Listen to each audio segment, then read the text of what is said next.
పనిముట్లే మన దేవుళ్ళు, మరి ఆయుధాల పూజలు చేద్దాం పట్టండి.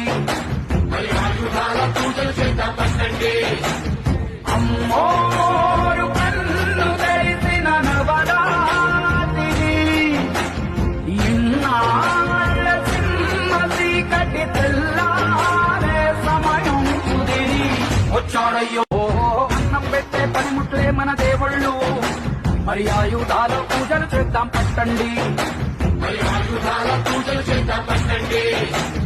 అమ్మోరు కన్ను తెరిసిన నవరాత్రి, ఇన్నాళ్ళ సింహ చీకటి తెల్లారే సమయం కుదిరి వచ్చాడయ్యో. అన్నం పెట్టే పనిముట్లే మన దేవుళ్ళు, మరి ఆయుధాల పూజలు చేద్దాం పట్టండి.